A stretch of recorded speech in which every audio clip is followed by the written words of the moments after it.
It's June 10th, 2021. This is Roqe.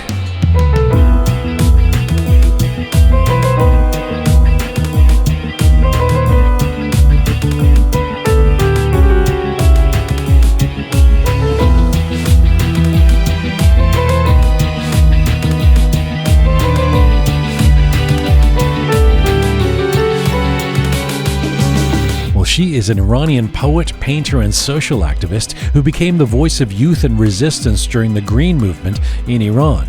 Hila Sedighi had already been a magazine editor and law student by her early 20s when she catapulted to public attention around the world for her politically charged poems and speeches in the aftermath of the disputed 2009 election. She was sentenced to jail, eventually left Iran, and won an International Human Rights Award. Today she lives in Dubai and is continuing to write, paint, and make documentaries, as well as promoting Persian culture. And Hila Sedighi joins me for a rare interview focusing on her life story coming up. I'm Jian Ghomeshi. This is Roqe.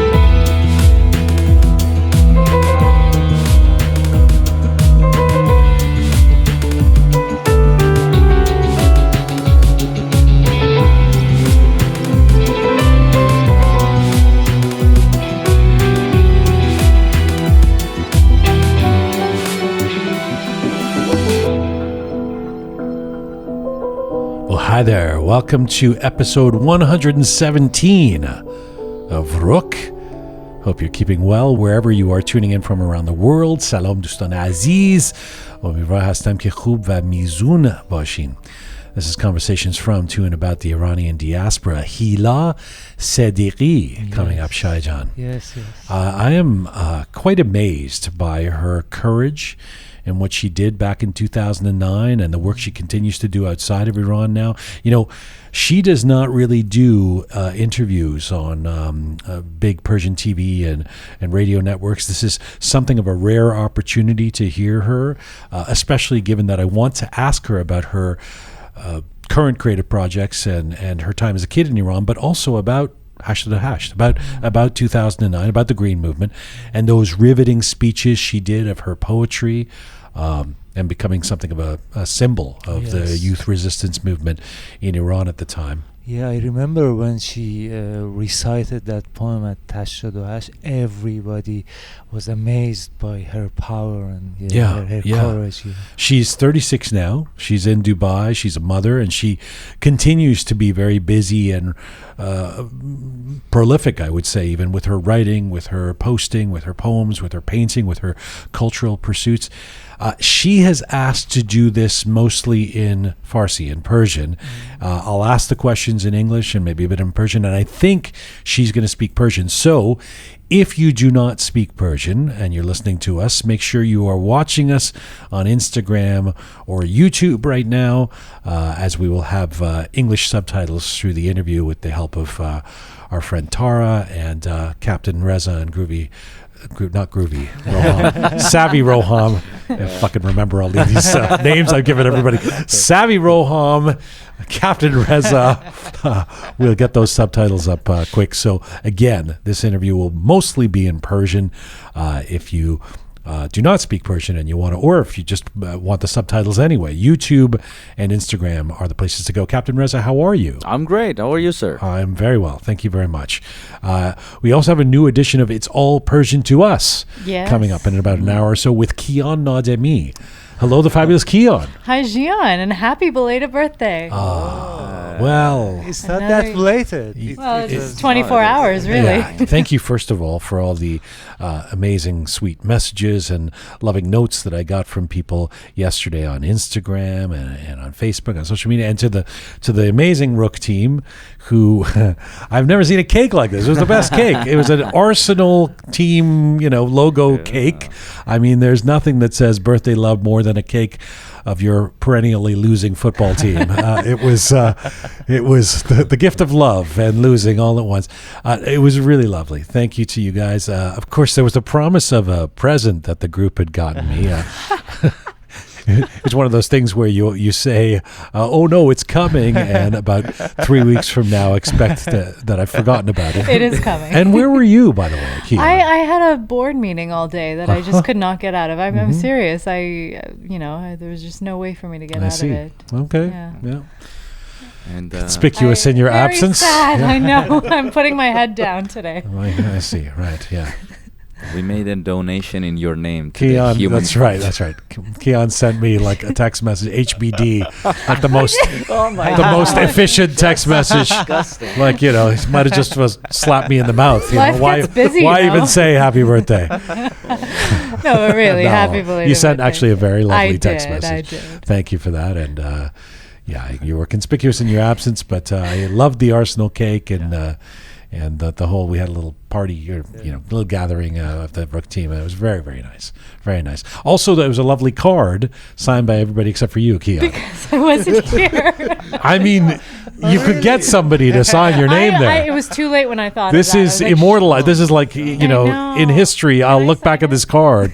Can I sign it now, actually? I don't think so.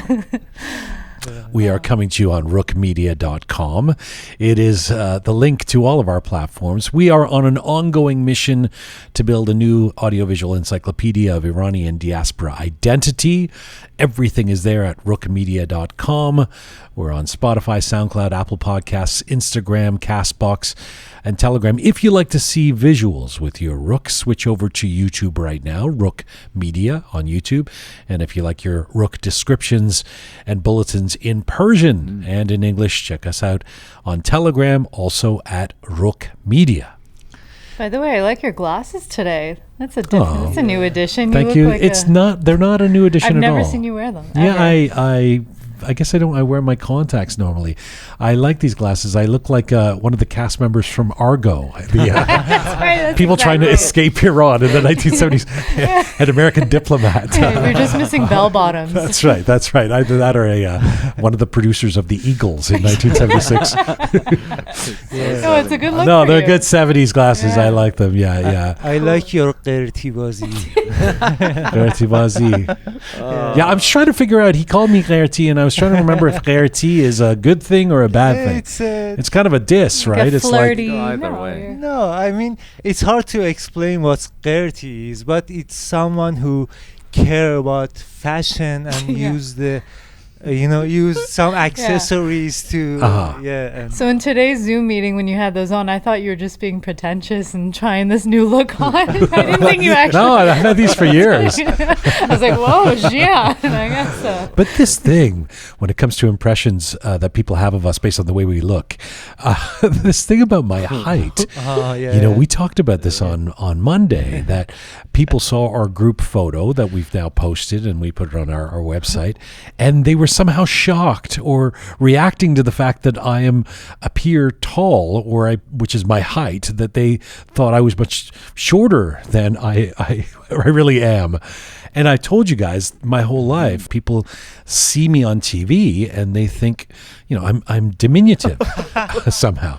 So Kusha, the lovely Kusha, the great photographer, the fabulous social media presence, and our former Roqe guest, she heard the show on Monday. She texted me this morning, and she goes, "So how tall are you?" And, I told her, and she was like, "Wow, really? I mean, I don't understand. People think I'm the size of Danny DeVito or something."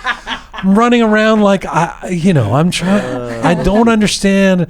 Captain Resident and I were talking about something about the face or something. The chalk face they see, and they think this guy must be. I mean, just to put this in perspective again, we talked about this when we did our Shah series, because Andrew Scott Cooper writes about this in his sort of book that's actually an ode to the Shah, but he says the Shah was very sensitive about this is the last Shah, Mohammad Reza Pahlavi, was sensitive about his height, wore platforms, because He was 5'8". Now, people look at the Shah and pictures of him, and they think, you think he's a tall man, right? He's 3 inches shorter than me. That's crazy. But people think I'm like Tom Cruise running around like a 4 feet high. That's crazy. It must be the shape of your face. It's something. I thought you were a lot taller in person when I first met you. I don't know what it is, man. It's your face. No, I had the same impression. And so Kusha, I've never met her in person. I mean, obviously we keep in touch. I think she's great, but she's like, shocked, right? It's not just that they think, he's not 5'11", he's 5'10". It's that they think I'm a very, very small man. I don't understand what it is. It's the face. I'm telling you, I get the same thing. Like people meet me like first time in person. They go, "Whoa, you're tall." I'm like, what did you Actually, expect? I remember Kyan person? once saying that on the air. Remember that? Yeah. Like at the beginning, she was like, "Wait a minute, why are you so tall?" Like she was. I actually thought Shia was taller than you. You know what's funny? Ponta, the artist, she was not a tall person. Not a tall person at all. But she was working out of office. She was working from home for a little while, right? And then yesterday for your birthday, she showed up with masks and everything. And then she looked at me. She was like, "Oh, I haven't seen you in a little while. You've grown. Are you taller?" And I'm like, "Jesus Christ!" Like, you've also lost weight, so it really shows that you're taller. A collection of men that people think are much shorter than they are. But Shia, they don't think is short. No, Shia looks his face. He looks like Sophocles. His height mat goes a Greek philosopher. Yeah, they must be tall. Philosophers are never short. Surely they have the stick and the cane and the whatever and the tablet. That's right. He looks like Moses today. I don't. His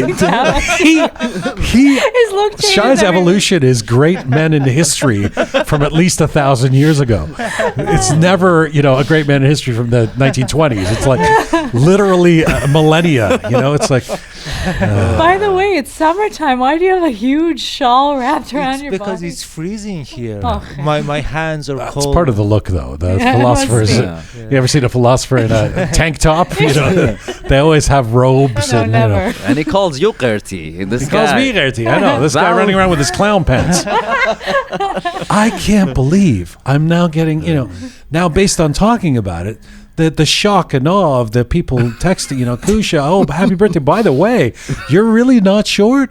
I mean, I don't know what it is.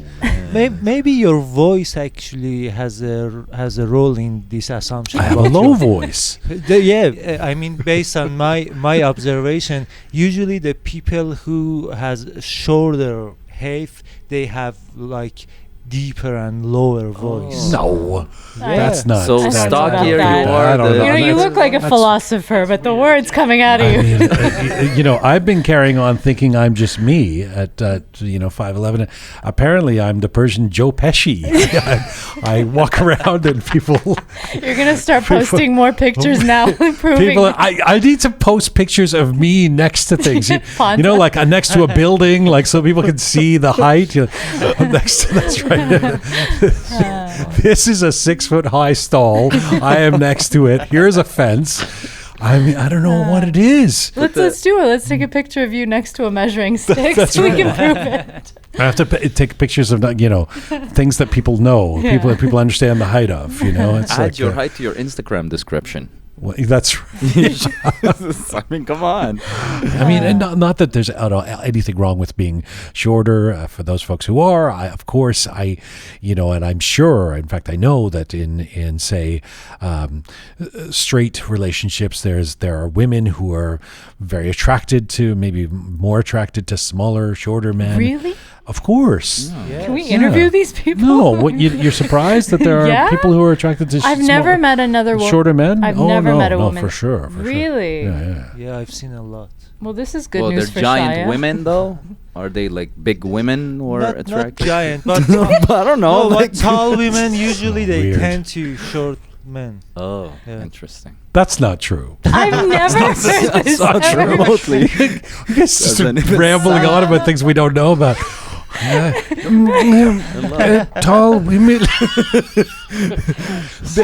He's so convincing, I though. know. Because he looks like Plato. We think that everything he's saying is Everybody, gather around. Gather around. He's about to say something. Please, quiet. Shh. Taller women are attractive. Some puke in the middle. Yeah, you always have to swallow when you. Oh man, Hila Sedighi, she's worked so hard to be a professional, and here we are. Is she still on the line? This is the way it is every week. This is like the guests regret coming on because they hear the nonsense before. They're like, "Oh, that was a great interview," and then they actually tune into the show and they're like, "Captain Reza, hey guys," and it's like, "Oh boy, Mickey Mouse voice." Yeah, shy in his clothing, and Speaking of professionals, Monday on the program, Nikki no Jumi. Shaya, you want to tell us a little bit about Nikki no Jumi? Because I know you're a fan. Yes, I actually today, it's interesting, I saw a story of my friend that Nikki no Jumi, he's become more well known recently in Iran. Inside of Iran, people always keep posting about his career. He's a visual artist. Just for those who don't know him, he's now in New York, where he's been for a few decades. But originally from Iran, obviously, and considered one of the greats in Iran. Iran, yes. I know him through his daughter Sara Najumi. She's a good director, and I compose music for one of her documentaries. Oh, very nice. Very nice. All right. Well, if you tune in on Monday, we'll have a feature interview with Nikki no Jumi. I'm very much looking forward to that. And in the meantime, if you like what you're hearing on this program, and certainly if you're a regular listener, we ask you to become a patron of Roqe. See, Kyan, for my birthday, you could have become a patron of Roqe. Well, you now could have got the doctor to become a patron. Roqemedia.com. You go to the support us button. You press that, and $5 or $10 a month. Or there is a button there where if you actually want to sign up for more than $5 or $10 a month, that's also allowed. But we're very very happy at 5 or 10 as well. Just join us, become a patron, and help us continue to grow the show. All right. Can you give us a hint about what It's All Persian To Us is going to be about this week? Yes, it's a sport. All right. That was That's introduced invented in by Persian. Persians. Mm-hmm. Not Pahlawanis. No, I can't think of several. No, not Pahlavani. And we've already done chess, if that's a sport. Well, that's not a sport. It's not a sport, is it? Nice try. And that wasn't us, would it so be? really, it was. Well, you know what? I'll get to it. That's the good news. So we don't have to guess right now. That's right. It's All Persian To Us coming up with Kyan in about an hour. Captain Reza, Groovy Shia, stick around. Let's get to our featured guest. My featured guest today is an Iranian poet, painter, and social activist, best known for her politically charged public orations during the aftermath of that disputed 2009 presidential election in Iran. Take a listen to this. بخوان هم درد من هم نسل و همراه بخوان شعر مرا با حسرت و آه دوباره اول مهر است و پاییز گلوی آسمان از بغض لبریز منو میزی که خالی مانده از تو منو میزی که خالی مانده از تو و گلهایی که پژمرده سر میز. There you go. The voice many will remember from the Green Movement protest period in 2009 in Iran. And it is the voice of a courageous young poet at that time named Hila Sedighi, doing a poem she had written called The Classroom Seats Are Empty. Hila was born in Tehran. She began writing poetry at an early age and was elected as the youngest chief editor for City of Children magazine at the age 14. In 2002, she established the Neastan Cultural Literary Association, becoming the youngest secretary of that national association and holding regular poetry meetings until 2009. During the same years, she studied law in Tehran and began her work as an activist. In 2006, Hila joined the Baran Foundation, supporting reformist candidates in the city council, in parliament, and in presidential elections. And after campaigning for reformist candidate Mir Hossein Mousavi in 2009 and reciting poetry at public gatherings organized by the Green Movement, for which she became publicly and popularly known, Hila was arrested and interrogated for 3 months. In 2011, she was tried in absentia during the brutal crackdown that followed and sentenced to 4 months in prison to be served within a 5-year period. In 2012, Hila immigrated to the United Arab Emirates and started living between Dubai and Tehran. In the same year, she was awarded the Helman Hammett Prize by Human Rights Watch for her work. In 2016, Hila Sedighi was arrested again at Imam Khomeini Airport as she wanted to return to Iran. Since then, she has been based in UAE. Currently, Hila continues to be active on social media, speaking out for what she believes in as for necessary change and focusing on the House of Art and Culture, Mehrama, a cultural institution which specializes in the art and culture of Persian language countries. And right now, Hila Sedighi joins me from Dubai today. Hello. Salam. Salam. I am so grateful you have agreed to this interview. As I believe I've told you, like many folks, I've watched you from afar and thought you were very brave with your public expressions during the Green Movement and beyond. And I thank you so much for doing this. Thank you so much. Thank you for your kind words and this friendly interview. But I want to say sorry that I cannot continue this conversation English, and I want to continue by my mother tongue. As you know, it's my biggest asset that I have in my professional life. And I'm poet, and I have to talk in my mother tongue to explain myself. Yeah. No problem at all. شما راحت باشین. من سوالا رو در انگلیسی میپرسم ولی شما هر جوری که راحت هستین جواب بدین. اگر یه چیزی در فارسی گفتین که من متوجه نشدم میپرسم. اوکی؟ به همچنین. Okay. Hila John, let me start with this. I mean, I know that doing interviews has been tough for you in the last decade. It could have implications for your safety, your ability to travel to Iran. You were arrested, as I said in the introduction, going back to Iran in 2016. Of course, you're out of the country again now. You seem to be more permanently in UAE these days. Do you feel more comfortable doing an interview like this now? بله خب البته من تو این سالهایی هم که شما گفتین که از سال 2012 اینجا هستم، در واقع از سال 2012 که ازدواج کردم به شکلی مهاجرت کردم به دبی، ولی بیشتر سالهای اول مهاجرتم به دبی رو در واقع من ایران بودم، ایران فعالیت میکردم، ایران زندگی میکردم.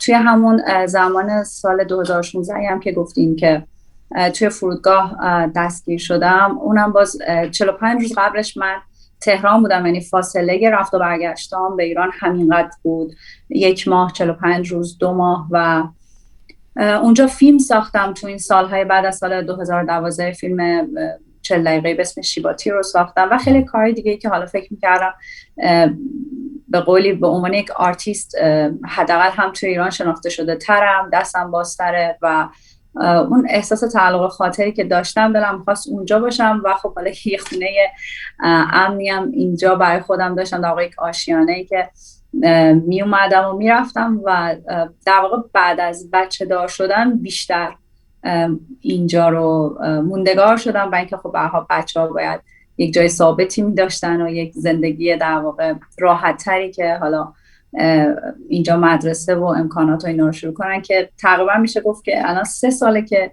بیشتر اینجا هستم، وگرنه قبلش در رفت آمد ایران بودم. ولی من مثلا شما رو نمیبینم توی BBC Persian یا من و تو ایران تو، یعنی فکر کنم باید اونا حتما پرسیدن از شما که مصاحبه بکنن، ولی چرا قبول نکردن؟ من تا همین امروز خیلی سعی کردم که ببین دلایل مختلفی داشت. اول از همه این که سالهای اول بعد از ماجراهای سالهای 2009 و همین اون جریانات بیشتر کسایی که سراغ من می اومدن آدمایی بودن که دوست داشتن که در واقع از من یک رپورتاژ سیاسی در بیارن. یعنی حتما سوالم در رابطه با این بود که چه اتفاقی افتاد، دستگیرت کردن چی شد، تو بازجویی چی گفتین، یا مثلا الان چی فکر میکنی. و میدونی من فکر میکنم که به اندازه کافی با شعرهایی که اون سالها نوشتم و سرودم همه اون حرفای سیاسی، اعتراضی، اجتماعی، هر چی که حالا اسمشو میخوایم بذارین رو من گفتم و حتی از تکرار شعرهام هم پرهیز کردم. خیلی وقتا خیلی‌ها به من میگفتن چرا دیگه شعر نمیگی، چرا دیگه مثلا از اون اعتراض ها نمی‌کنی، و من همیشه پاسخم این بود که مثلا شما بگید که من بعد از سبز است دوباره چه چیزی رو جا انداختم که باید در یک شعر جدیدی اونو بگم، یا مثلا بعد از خانه اطرا باد برد چه چیزی رو باید بگم. خب فروغ فرخزاد اگر 10 بار میگفت که مثلا پرنده مردنیست پرواز رو به خاطر بسپر که دیگه این اثر خودش رو از دست میداد. هر کسی باید حرفش رو به موقع به اندازه و موجز بگه و دلم نمیخواست که تبدیل بشم به یک آدم خیلی حاشیه دار مدیایی که مرتب راجع به این مسائل صحبت کنم. ولی من فیلم ساختم، برای فیلمم به اروپا تور رفتم، ولی هیچ کدوم از این شبکه‌های فارسی مثل بی بی سی و غیره سراغم نیومدن که بخوام با هم مصاحبه کنن. و یه دلیلش این بود، دلیل دیگه‌اش این بود که میخواستم در واقع اون ورژنی که میخواستم در واقع در ذهن مردم از خودم جا بیفته رو بتونم اول دوباره بعد از اون سالها بازسازی کنم، چون قبل از اون سالها به هر حال من یک فعال فرهنگی اجتماعی بودم و دلم خواست برگردم به اون فضا و با اون فضا دوباره برگردم. I mean, I get it. You don't want to be typecast as one thing, which, you know, and frozen in time in 2009 as this poet. But I should say, and with that said, I do want to ask you about your story. You know, I think for a lot of people in Iran, and for those who left Iran maybe more recently, they will know of you. They will have followed you. They may know, as you've said, the story, you know, who you are and what you went through. For many folks listening outside of Iran, this may be an introduction, you know, to Hila Sedighi. So I'm going to ask you to take me back and how you got started as a poet and activist. I'm going to ask you about those difficult years around the Green Movement. Before that, let me ask you about this current moment. I understand that the COVID period has not been so bad for you. I heard you say that you've said it's been an invigorating time on some level, like we all somehow became equal for a while around the world by having to deal with being alone and away from others. I thought that was an interesting perspective. Can you talk about that? آره دقیقاً، چون تو سالایی که هم اینجا مهاجرت کرده بودم به دبی، هم دیگه از همه فضاهای فرهنگی هنری ایران تقریبا یه ممنوعیت خاصی داشتن و این ممنوعیت خیلی نانوشته بود. یعنی آدمایی که نمیدونستن بردن اسم من ممنوع یا نیست، خودشون به واسطه شعرهایی که از من شنیده بودن منو در واقع ممنوع کرده بودن و فعالیت کردن تو ایران تقریبا دیگه برام خیلی ممکن نبود. تو هر رفت و برگشتی که میرفتم مسائلی داشتم. من از اون فقط نگاه میکردم که تو ایران چه اتفاقی میفته، از فضای زندگی شاعرها تا همه هنرهای دیگه‌ای که بهشون علاقه داشتم، مثل نقاشی، مثل فیلمسازی و مثل بقیه. بعد از کرونا دیدم که همه فقط همین اینستاگرام و لایو و این فضا رو دارن و دیگه خبری از اون در واقع جمع شدن ها، انجمن ها، جشنواره ها، برنامه ها و اینا نیست. و خب آره دقیقاً همون احساس برابر بهم دست داد که ما الان در یه فضای برابری قرار داریم و هممون یک سری امکانات محدودی داریم که اتفاقاً این امکانات یه فرصت‌هایی هم توش داره که بی‌نظیره. من جمله این که من و شما الان داریم با هم صحبت می‌کنیم که تو حالت عادی از این ور دنیا به اون ور دنیا ممکن نبود به این راحتی یک همچین مصاحبه‌ای رو فراهم کردن. اون وقت بود که احساس کردم که نه، دلم می‌خواد برگردم به خودم، همونطور که یک زمانی وقتی 17 سالم بود انجمن ادبی نیستان رو تو فضای حقیقی راه انداختم، فکر کردم که حالا وقتشه که تو این فضا راه بندازمش. و آره با همه سختی‌هاش تلنگر خوبی برای من بود. از تولد فرزند دومم 1-2 ماه بیشتر نگذشته بود. حتی فکر می‌کنم که تولد فرزند دومم خودش یک عامل بیرونی بود که خب الان دیگه یه مادر واقعی هست. یعنی دو تا بچه دیگه. حالا سر اولی تو شوک و هیجان این بودی که خب من بچه دار شدم، حالا مادر شدم، و تو دومی دیگه همه چیز واقعیه. There's an expectation. وقتی که کسی مثل شما میبینیم که we see you in social media, we see you speaking out, we've seen you in front of crowds. There's an expectation to think that you're comfortably a public person, but that's not necessarily true. I mean, you're I don't know what the truth is. You're a poet you've been an activist who was outspoken, but are you a private person in general? I mean, do you actually like being at home, masalan, or do you like being in big crowds? ببین مثلا اگه پیج منو دنبال کنی فالو کنی نمیبینی که مثلا همش دارم راجع به اتفاقات زندگی خصوصیم اونجا مثلا عکس میذارم، مثلا مسافرت برم، رستوران برم. حتی میتونم بگم که الان این همه سال حتی فالوورای صفحه من نمیدونستن که من کجای دنیا زندگی میکنم. از خونم مثلا عکس و فیلم بذارم، سلفی بذارم. و تا قبل از این 1 سال که به فضای در واقع اینستاگرام و لایو برگردم هم هر از گاهی یک پستایی میذاشتم با مطلبایی که مینوشتم. حتی وقتی خودم به خودم میگفتم بابا یکم از خودت مثلا یک چیزی بذار، یک چیزی نشون بده، یک عکسی، یک پستی. دلم تنگ میشد واسه این که در واقع با فالوورام یک ارتباطی برقرار کنم، یه مطلبی بنویسم. گاهی اوقات یه عکسای انتخاب میکردم ولی تا شیر کردنشون هم جلو میرفتم. بعد میگفتم چه کاریه، خیلی حسش خصوصیه، خیلی یعنی نه خیلی زندگی خصوصیمو تو فضای عمومی نمیارم. خودم هم دوست دارم که هر دو دلیل خاصی براش ندارم. فقط فکر میکنم که نه واقعا هیچ انقدر بهش فکر نکردم. فقط دوست دارم که تو فضای کاری و حرفه‌ای عمل بکنم. و الان پیج من در واقع مثل دفتر کار من میمونه. پیجم رو خیلی فضای حرفه‌ای میبینم که توش دوست دارم اتفاقات کاری جدی بیفته. خب من یه پیج خصوصی هم دارم که دوستان و اقوام نزدیکم هم اون تو هستن و اونجا مرتب اتفاقات روزمره ممکنه براشون شیر بکنم. یعنی در واقع از احوال بچه‌هام با خبر باشن، از خودم با خبر باشن. یعنی انقدر سکرت و خصوصی زندگی نمی‌کنم ولی تو فضای عمومی یه دلیلش اینه، یه دلیلش هم راجع به خصوص بچه‌هام فکر می‌کنم که به هر حال ما اجازه نداریم که بدون اجازه بچه‌ها همه فضای زندگیشون رو در واقع پابلیک کنیم یا مثلا به نمایش بذاریم. But do you like being, I mean, for whatever reason, including, and I want to get into the story of how you became this poet and this activist, but do you like being a public person? Do you like the fact that people around the world recognize you, or that certainly Iranians know who you are? اگه بگم نه که دروغه. حتما دوست داشتم از بچگیم که آدم سرشناس و محترمی باشم، اینطوری بگم بهتره. دلم می‌خواست اگر که مثلا شاعر میشم تو مثلا شاعری آدم شاعر سرشناسی باشم، مثلا همه بشناسن. یا اگه فیلمساز میشم فیلمساز سرشناسی باشم. ولی دوست نداشتم وقتی تو خیابون راه میرم مثلا همه بخوام باهم عکس بندازن. اگه منظورتون از پابلیک بودن اینه که دوست ندارم یک استار باشم، ولی دلم میخواد که به قولی تو حرفه یا کاری که میکنم اون کارو درجه 1 انجام بدم. Well, you seem to have accomplished that. I mean, let's go back and tell me about this. Tell me about being a kid. You were born in Tehran in the middle of the Iran-Iraq War. Did you come from a particularly political or activist family? اصلا نه.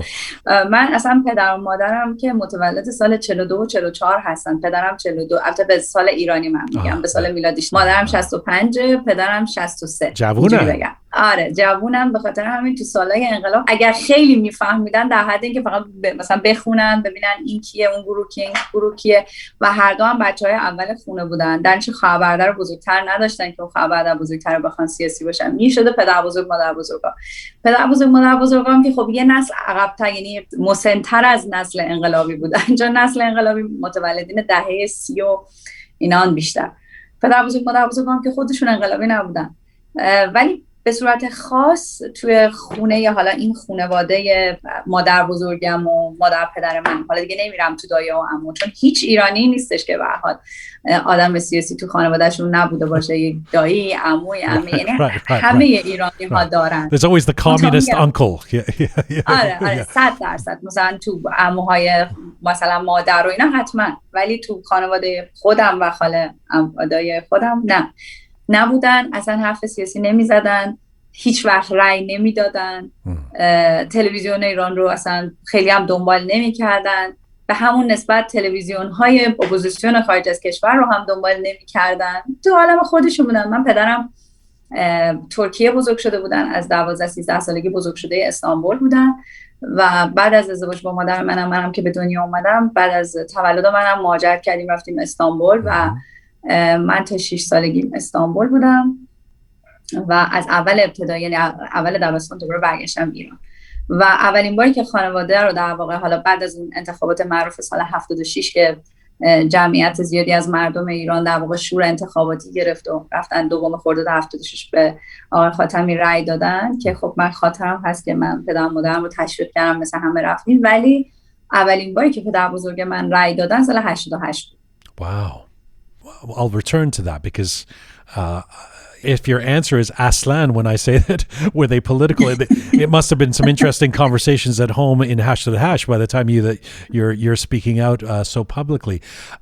What about, are they artists, your parents? I mean, how did you develop this deep interest in poetry? I mean, I know that poetry in Persian culture is a lot more omnipresent than it would be growing up here in the West. But to really want to go into poetry, how did that develop in you? من پدر مادرم اصلا ناشر بودم و توی کتاب و ادبیات و اینا، و من وقتی بچه بودم یادم که حافظ رو، کتاب‌های نظامی رو، به خصوص خیام رو، همه شعراشو حفظ بودن. یه حافظه خیلی خیلی خوبی هم داشتن در حفظ کردن شعر، هم پدر بزرگ من هم برادر بزرگترشون که میشدن عموی بزرگ مادر من. گاهی اوقات پیش میومد اینا شروع میکردن شعر خوندن، از حفظ تموم نمیشد، یعنی زمان میگذشت و اینا همینجوری از حفظ داشتن میخوندن و برام خیلی جالب بود این فضا. و پدر بزرگ من خیلی خیلی زیاد کتاب میخوندن و میگم چون خودشون ناشر بودن و میون کتاب‌های زیادی در واقع زندگی میکردن، سواد مطالعاتی خیلی زیادی داشتن و به خصوص به ادبیات خیلی علاقه داشتن و همیشه شعر میخوندن. من به واسطه این که تا 6-7 سالگی تا حدی دو زبانه بزرگ شده بودم، به خاطر اینکه حالا تو استانبول زندگی کرده بودم، ترکی رو یه خورده بهتر بلد بودم و بعد که اومدم ایران یکم دست و پا شکسته بود فارسیم و طول کشید تا فارسیم جا بیفته. خب یادمه که تو مدرسه حتی واسه جمله سازی و اینا سختم بود و از مادرم کمک میگرفتم و نمیتونستم جمله سازی بکنم و مثلا رفته بودم دوره راهنمایی انشا نمیتونستم بنویسم و همیشه پس ذهنم احساس میکردم که یک ضعف عجیبی در زبان فارسی دارم. حالا خیلی شاید بعد جالب باشه اینجوری که میگم، ولی واقعا این احساس داشتم که خب من آدم ضعیفی ام در زبان فارسی و اگه زیاد بخوام مثلا توضیح بدم کلمه کم میارم. ولی یک هول فکر میکنم یه سالی بود، دوم راهنمایی بودم یا سوم راهنمایی، اومدم به مادرم گفتم که موضوع انشای امروز مثلا اینه، بیا برام بنویسیم. بعد ایشون هم خیلی خیلی اتفاقی گفتش که اصلا هیچی به ذهنم نمیرسه و خواهش می‌کنم خودت برو بنویس. گفتم که نه مامان من باید بنویسم، باید کمک کنی. اینو گفت برو خودت بنویس، بعد اگر من چیزی به ذهنم رسید به کمک کن، ولی الان اصلا هیچی به ذهنم راجع به این موضوع نمیاد. من رفتم تو اتاق نشستم، نوشتم و اومدم بیرون. گفتم مامان من نوشتم ببین نظرت چیه. گفت خب بخون. و من خوندم. مامان تو آشپزخونه مشغول بود، یه لحظه وسایل گذاشت زمین، نگاه کرد منو، گفت دوباره از اول بخون. خوندم. گفت خودت تنها نوشتی؟ گفتم آره. گفت شب داشتیم رفتیم خونه مادر بزرگم، گفت انشاتو با خودت بیار. رفتیم خونه مادر بزرگم، گفت انشاتو بخون. من خوندم، بعد دیدم من تک به تک همه میگن بخون و فهمیدم که انشای خوبی نوشتم. بعد رفتم مدرسه واسه معلمم خوندم، معلمم خیلی خوشش اومد. یکو احساس کردم که چقدر من مورد تشویق قرار میگیرم راجع به این موضوع، چقدر یک شبه علاقمند شدم به نوشتن، چون همون انشا هم فرستادن منطقه و دیگه بعد از اون فقط منتظر بودم زنگ انشا بشه، به من انشا بگن، من بنویسم، بقیه خوششون بیاد. و بعد چند سال بعدم که دیگه تبدیل شد به شعر نوشتن. I was thinking about you being a kid and you know we've had some folks on the show like Farzana Milani who talks about the new rich tradition of female writers coming out of Iran, but in terms of the very very famous ones it's hard to know who they are. I mean, you mentioned Forough Farrokhzad. Who were your role models growing up, and was there any part of you that thought I can't do this, or I'm not supposed to do this because I'm a girl, or was that never a question for you? خب من مثل هر کسی، مثل هر دختر نوجوان دیگه یه دوره از سنم مثلا تو نوجوانی فکر می‌کردم که مثلا چقدر فروغ فرخزاد برام چیز جالبی بود و البته یک دلیل خیلی مهمش هم این بود که خب زن بود و منم زن بودم. نمیتونم بگم که تو اون سنی که فروغ فرخزاد برام یک مثلا موجود خیلی جذابی بود، الزاما شعراش هم جذاب ترین شعر در میون شاعرایی بود که میخوندم، نه، ولی جالب بود برام در واقع فضایی که داشت و خدشکنی هایی که کرده بود. بعد یه دوره این اتفاق رو در رابطه با سیمین بهبهانی هم احساس میکردم، ولی نه هیچ وقت هیچ کدوم رول مدلم نبودن، به این خاطر که من فکر میکنم که شعر بخشی از زندگی یک شاعره و هر شاعر زندگی خودش رو و تفکرات خودش رو و عالم خودش رو داره.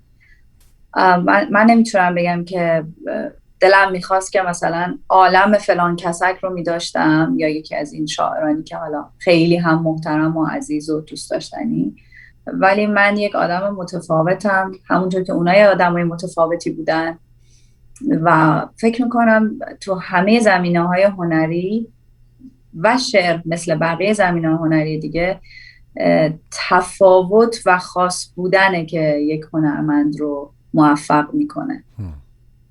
You become seemingly increasingly more political as you get into your late teens. And as I said in the introduction, starting in 2006, I guess you were about 20 years old, you begin working with the Baran Foundation and campaigning for reformist candidates. I'm curious about your mindset at the time. I mean, would you have any sense at that point that only 3 years later you would become this national figure and a voice of the protest movement in Iran? نه اون که اصلا و حداقل تو اون مسیر که اصلا فکرشو نمی کردم. ببین من اون موقع که دقیقاً 21 سالم بود وقتی که ستاد باران رو راه انداختم، انتخابات شورای شهر بود، یعنی انتخابات ریاست جمهوری نبود.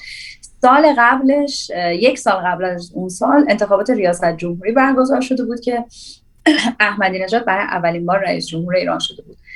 اصلا حکایت این که چرا انتخابات بر من موضوع جذابی شد، خب ما چون اصلا فعالیتمون بچهای انجویی بودیم که در واقع فعالیت‌های فرهنگی اجتماعی می‌کنیم، سوشال اکتیویست بودیم، وقتی که احمدی نژاد شهردار شد خیلی زندگیمون تغییر کرد و وقتی که اون شهردار شد مثلا من 18 سالم بود، یعنی اصلا انقدر به مسائل سیاسی نگاه نمی‌کردم، فقط به این موضوع نگاه می‌کردم که این آقا که شهردار شد تمام رئیس فرهنگسراها عوض شدن، فضای کاری ما تعطیل شد، انجوها تعطیل شدن، اصلا به طرز عجیبی همه چی عوض شد و بسته شد و واقعا به سختی افتادیم و بلافاصله بعد از اون وقتی گفتن که ایشون میخواد رئیس جمهور بشه، انگار که واقعا به ما شوک برقی وارد کردن که این اگر این کارا رو تو شهرداری کرد و مثلا ما اینقدر زندگیمون عوض شد، خب دیگه حالا رئیس جمهور بشه چی میشه؟ اینجوری شد که یک شورای انتخاباتی ما رو گرفت که حکایت دستمون برمیاد مثلا تو اون زمان بکنیم رای بدیم مثلا به هر کسی که رقیب انتخاباتی احمدی نژاد، ولی احمدی نژاد رئیس جمهور نشه، که خب شد و بعد یادمه که این صحبت مطرح بود که ایشون از یک در واقع مسیری، یک گردنه‌ای شروع شد، ایشون به ریاست جمهوری رسید، اونم از شهرداری بود. شما قبلش در سال فلان در انتخابات شورای شهر دوم نرفتین رای بدین، شورای شهر مثلا از لیست راستیا کامل پر شد، بعد راستیا اومدن شهردار رو احمدی نژاد کردن، بعد این اتفاق پس شما بعد این مسیر رو از همونجا شروع کنید و شد انتخابات شورای شهر و من ستاد باران رو زدم که ما در واقع از لیست ظاهرا چپ یا مثلا اصلاح طلب حمایت بکنیم و اینطوری باران راه افتاد. و میگم من وقتی که ستاد باران رو راه انداختم خیلی برام چیز افتخارآمیزی نبود که تو خانواده مثلا پیش پدر بزرگم راجبش حرف بزنم. خب میگفتم، حرف میزدم راجبش، ولی مثلا اصلا هرگز پدر بزرگم نه مخالفتی میگه نه هیچی نمیگفت، ولی متقاعد هم نمیشد. یعنی احساس میکرد حالا به هر حال جوونیم و داریم تلاشای خودمون رو میکنیم، ولی براش بی‌معنی بود این کار. You know, let's talk about 3 years later. Let's talk about 2009, Hashtag the Hash. And if you can, try to take me back to the energy that you felt on before the election happened, before and the aftermath, which has a taste that still lingers. You know, for those of us who weren't in Iran, even outside of Iran, we got caught up in it leading up to the election. It seemed like an exciting time. We've had a couple of people on the program like Ali Samedi Ahadi, who made a film called The Green Wave, which you would probably know, that really documented not just the aftermath, but the energy before the election happens. Especially in the final couple of weeks of the campaign, there was an exhilaration and especially among Iranian young people, that this election might actually make a difference, and an expectation that Mousavi would win. Can you describe the energy, Hila, that you felt in that campaign before, in the days leading up to the election? بذار یه چیزی بگم. مهمترین اتفاقی که اون موقع افتاد، من یه تصویر به شما میدم، این همین که 2 خرداد سال 88 در استادیوم آزادی سالن 11,000 نفره 17,000 نفر دور هم جمع شدن که بزرگداشت 2 خرداد برگزار بشه و تو اون برنامه آقای خاتمی و خیلی های دیگه اومدن سخنرانی کردن و من چیزی رو که تو اون سالن تجربه کردم هیچ وقت تو زندگیم تجربه نکردم. شاید شما کردین به واسطه اینکه شما آقایون تجربه رفتن به استادیوم فوتبال رو داشتیم و ما خانم‌ها نداشتیم و چون دختران هیچ وقت استادیوم نرفته بودن و فوتبال از نزدیک ندیده بودن، ندیده بودیم که یعنی چی که مثلا 17,000 نفر با هم دیگه برای یه چیزی کف بزنن. و من یادمه که اونجا بودم همون سال، دقیقاً 24 سالم بود و 17,000 نفر با هم دیگه سرود یار دبستانی رو خوندن و به مناسبت این که فرداش روز 3 خرداد روز فتح خرمشهر بود، گفتن که پدر شهید جهان‌آرا توی سالنه و میخوان که دعوتش کنن بیاد پشت تریبون. ببین، من به آدم‌ها فارغ از هر اتفاق سیاسی و فارغ از هر مسئله اعتقادی نگاه می‌کنم، چون میدونم به محض اینکه راجع به یک سری وقایع مثل انقلاب، مثل جنگ، مثل انتخابات حرف میزنیم، ما مردم ایران عادت داریم که اصل موضوع رو ول می‌کنیم و میچسبیم به اینکه اون واقعه اصلا خوب بود یا بد بود، اصلا غلط بود، اصلا چی بود. و من چون اصلا به مسائل اینجوری نگاه نمی‌کنم، برای من پدر جهان‌آرا پدر فردی بود که در 3 مثلا خرداد که روز فتح خرمشهر بود، پسرش مثلا قبل از اون شهید شده و همین، و دیگه اصلا کاری به این ندارم که ماجرای خرمشهر چی بود و جنگ چرا شروع شده و الی از این حرفا. ایشون رو صدا کردن که بگن بیاد پشت تریبون صحبت بکنه و خب یکم دور بود ایشون تا تریبون و خیلی هم الانم خبر دارم که فوت شدن 2-3 سال پیش. اون موقع خیلی هم آدم پیر و خسته‌ای بود و خیلی طول کشید این مسیر رو در واقع با قدم‌های آروم آروم تا بیاد به پشت تریبون برسه. و توی سالن اون آهنگ معروف محمد نبودی ببینی و که میدونین برای جهان‌آرا خونده شده، اونو پخش کردن. الان هم که میگم باور کنین تمام موهای تنم سیخ میشه. 17,000 نفر اینو با هم خوندن و من این تصویر از جلوی ذهنم نمیره که 17,000 نفر با هم محمد نبودی رو میخوندن و پدر جهان‌آرا از وسط این جمعیت آهسته آهسته با اون کلاه نمدی روسایی که رو سرش بود اومد و به سمت تریبون رفت. و من تمام این زمانی که این مسیر طی میشد به احساس اون پدر سعی میکردم فکر بکنم، به این که اون پسر در دفاع از در واقع اون شهر به هر نحوی که شهید شد، سالها بعد این نسلی که دارن این آهنگ رو براش میخونن اصلا آیا اون روز متولد شده بودن یا نه و اصلا آیا هیچ درکی دارن از اتفاقاتی که تو اون شهر افتاد یا نه. من توی خرداد سال 88 یک دختر 24 ساله بودم که هیچ درکی از وقایع دهه 60، جنگ، سالهای قبل از اون، سالهای انقلاب و به صورت مشخص از سالهایی که آقای میرحسین موسوی توی در واقع عرصه سیاست بود نداشتم. و همون دلیل این که اول این صحبت ها هم گفتم از خانواده اومده بودم که اصلا مثلا حتی تو خانواده ما پدر مادر من با من اسم مثلا میرحسین موسوی با هم مطرح شد که ایشون میاد، این کیه، ایشون مثلا بعد 20 سال این مدل. توی اون روز دید امروزم رو هم که یک آدم 36 سالم و فکر میکنم که میتونم نگاه پخته تری به مسائل داشته باشم رو نداشتم.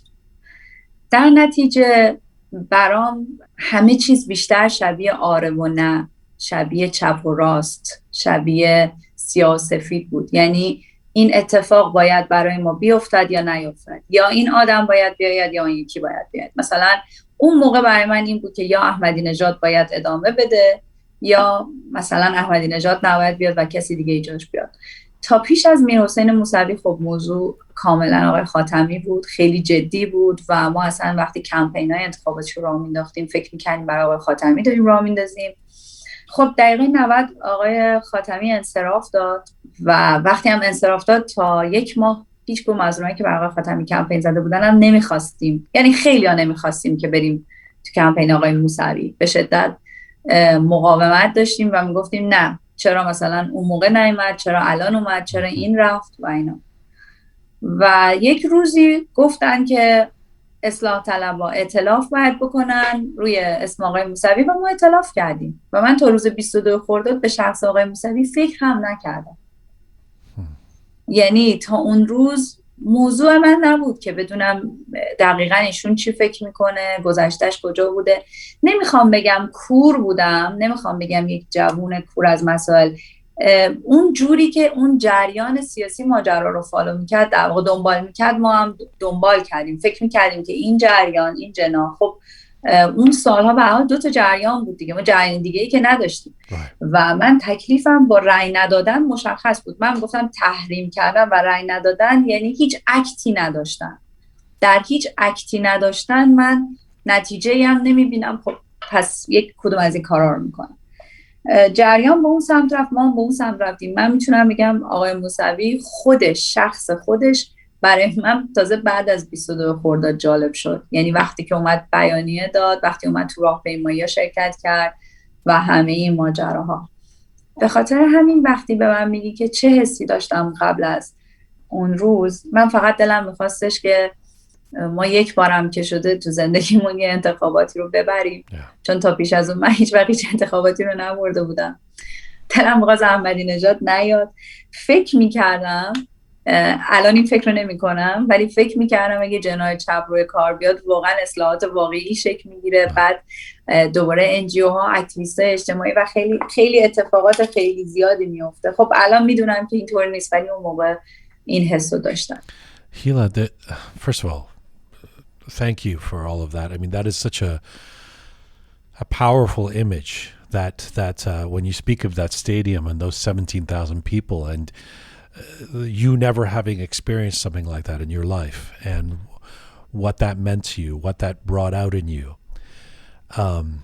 But it was, of course, after the election, and after the election happens and becomes a farce, it becomes a joke, and the protests begin, that your life changes, really. I mean, it's like one of those things where I hope you don't mind me saying this, but it's like Hila Sedighi before the 2009 protests and Hila Sedighi after. I mean, this is where you get known, and in a very unfortunate circumstance. Do you remember, was there a moment when you decided, I'm going to have to speak out, I'm going to have to publicly protest through my poetry in front of people? Or was it just happening so fast that it just happened?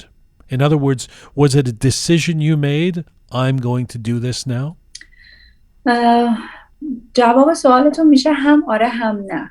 هم آره به این معنی که خب یه شاعر تصمیم میگیره که راجع به چی میخواد شعر بنویسه و امروز وقت گفتن چه حرفیه، چه فریادیه، چه دردیه. روزی که می نشستم این شعر رو بنویسم 5 ماه مهر بود و تمام ماه‌های قبلش رو توی خیابونات راهپیمایی‌های اعتراضی جنبش سبز بودم. جمعیت زیادی از اونایی که شما توی تلویزیون بعد از ماجرای انتخابات دیدین، اعترافات و اینا، نمیگم دوستای صمیمی من بودن، ولی یعنی به نوعی دوستان من بودن، آشنایان من بودن. کسایی بودن که تو کمپین‌های انتخاباتی با هم دیگه ماه‌ها، ساعت‌ها زندگی کرده بودیم، کار کرده بودیم و همه دستگیر شده بودن. یه تعدادی از دوستام از ایران رفته بودن.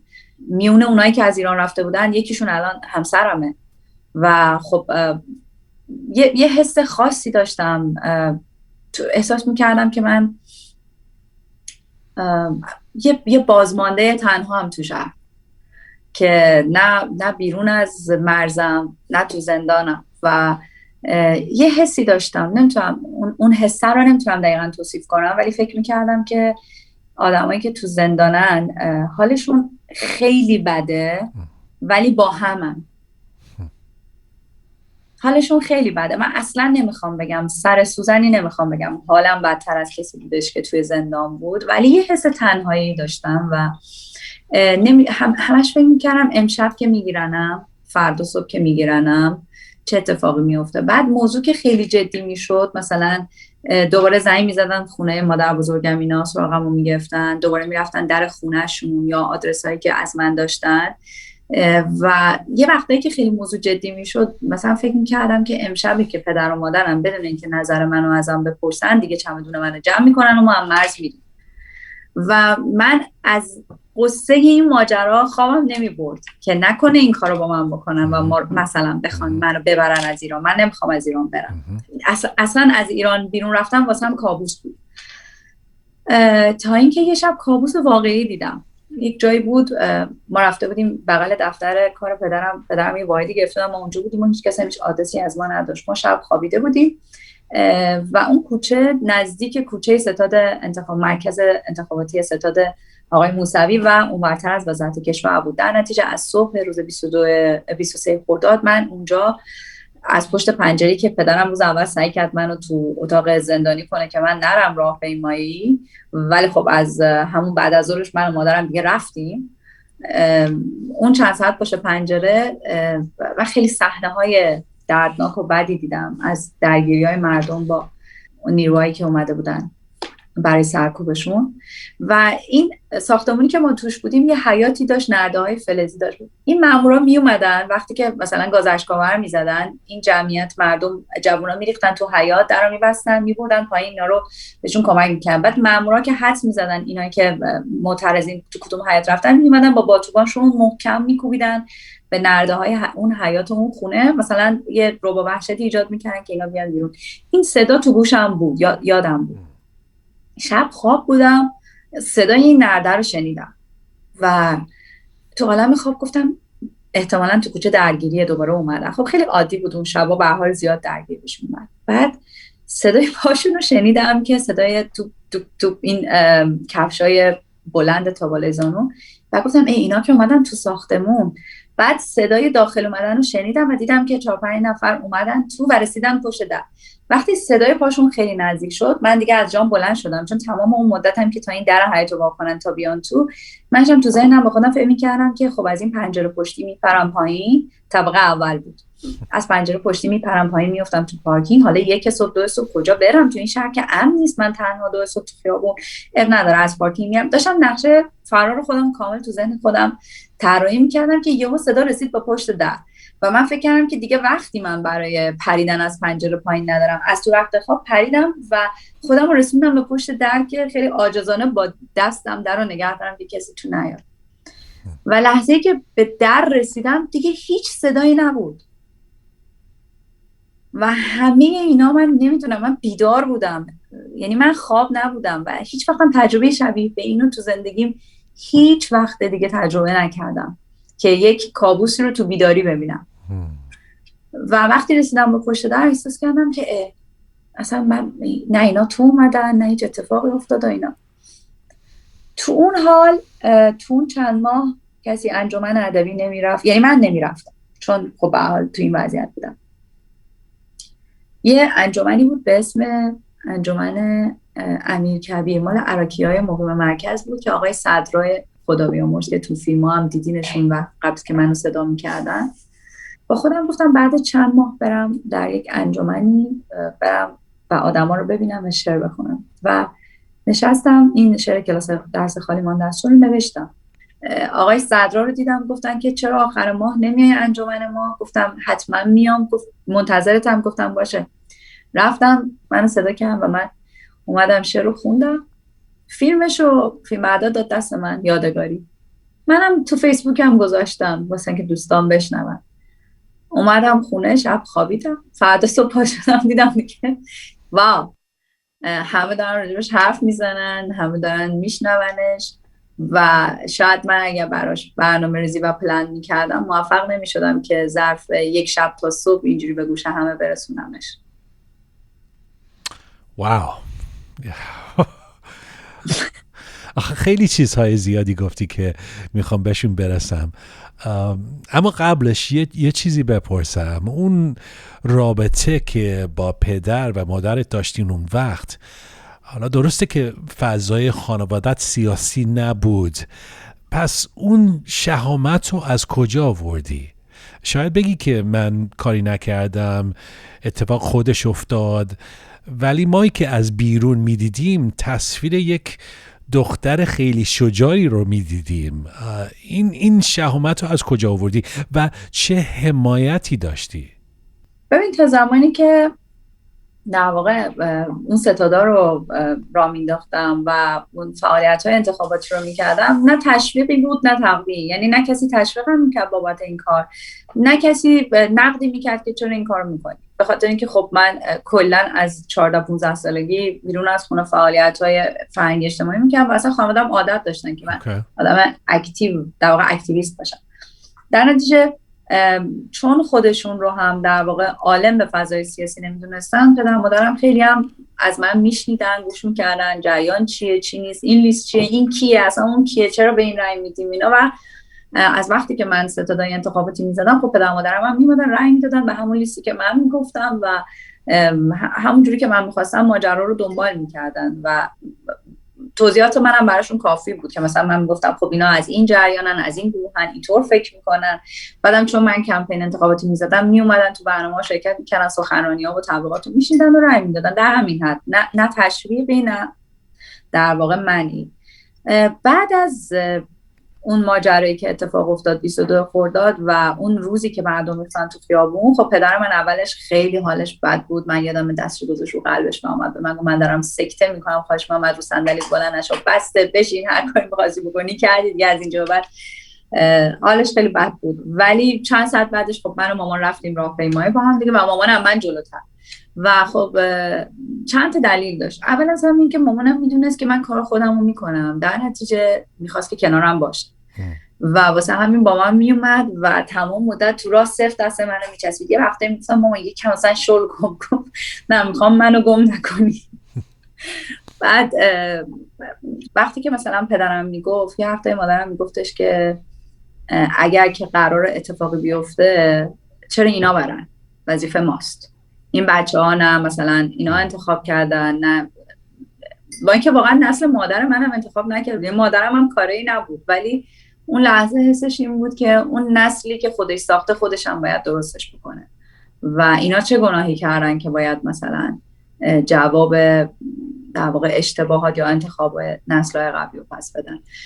یادم توی دوران بازجویی که میشدم دیگه یک جای ماجرا احساس کردن که بهتره که در واقع مادر پدرم هم احضار کنن و خانواده رو یه خورده تو شاید فشار قرار بدن. تو همون نشست اولی که با مادرم تو بازجویی داشتم متوجه شدن که یعنی به زبون اومد اون آقای بازجویی گفت من فکر کنم که ما دختر رو بکنیم شما رو توجیه کنیم، شما بدترین. بعد از صحبتی که با مادرم داشتن و یه بارم یادمه که وقتی که ریخته بودن توی خونه‌مون که وسایل منو ببرن، دم در خونه یکم مامانم باشون دعوا میکرد و سر صدا میکرد و مثلا برین و فلان و بهمان زنگ بزنید سر اصلا شما کی هستین و مدرک نشون بدین و مثلا به چه حقی میایین تو خونه و این درگیری یه لفظی شده بود. بعد آقای برگشت به مادرم گفتش که خانم صداتون رو بیارین پایین، برین تو در رو ببندیم، زشته، در همسایه میشن. مادرم با صدای بلند در رو وا کرد گفت چی زشته؟ افتخار میکنم، مثلا فکر میکنی الان اومدین دنبال دختر من خجالت میکشم، من افتخار میکنم همه بشنون. و این مدلی شده بود دیگه. ببینید شما وقتی هم توی یه شرایطی قرار میگیرین، وقتی که شما رو دعوت میکنن به میدون مبارزه دیگه شما مجبور میشی که اون یکی رو تو نشون بدی، میدونی. وگرنه قبل از اون نه، پدر مادر من قصد داشتن یه همچین زندگی رو تعریف کرده بودن برای خودشون، نه شاید حتی الان به همچین چیزی فکر میکنن. Let me just cut you off there. I wondered about that. I wondered whether, you know, once you have a sense of how popular you were becoming or how widespread your words were being heard, I wondered if you would then feel some kind of responsibility. تا همین روز الان که مثلا you know you now have a platform, you now are somebody that people know or people listen to. And so whether you like it or not, maybe, that creates the conditions where you suddenly feel I wonder if you feel a sense of responsibility that Hila Sedighi has to say something whenever something happens. از اون به بعد تا همین امروزی که اینجا هستم برای خودم یک احساس مسئولیتی تعریف کردم، چون فکر میکردم خب متوجه شدم که آدم ها دقت میکنن به این که من چی میگم چی کار میکنم. ببین سال اول و دومش که اون موقع خیلی بالاترین داغ بود و خیلی همه تو شور فقط کار سیاسی بودن و اینا، و من مثلا چه میدونم الان با شما راجع به این چایی صحبت میکردم، این چایی موضوعش میرفت تو بالاترین، من متوجه شدم که خب چیکار میخوای بکنی هیلا؟ قراره یک خبرگزاری باشی و مرتبا بیانیه بدی و خب باید اون وقتی که عدالت رو برقرار کنی دیگه. اگر راجع به این زندانی حرف میزنی راجع به اون یکی هم دیگه باید حرف بزنی. بعد دیگه اون وقت نباید فکر کنی که این زندانی سیاسی عقیدش چیه اون چیه، چون تو داری به در واقع آزادی بیان فکر میکنی و بعد همه رو بگی. خب این کار من نبود و از اونجایی که دیگه کار من این نبود شروع کردم به این فکر کردن که خب حالا آدما برای من خط و مشی فکری یا سیاسی نباید در واقع تعریف بکنن. یعنی اینکه امروز من صبح از خواب پا میشم، شما با کامنتتون با پیامتون در واقع به من یه خطی ندی که امروز راجع به چی پست بذارم، راجع به چی مثلا اظهار نظر بکنم یا چی بگم. خیلی خیلی وقتا تو این سالها بعضی از اکتایی که نشون میدادم یا مطالبی که مینوشتم یا اظهار نظرهایی که میکردم مخالفای خیلی خیلی جدی و زیادی پیدا میکرد که خیلی شدید مثلا با من درگیر میشدن و اینا، ولی من فکر میکردم که خب کار خودم بکنم. It doesn't upset you? اذیت نمیشی؟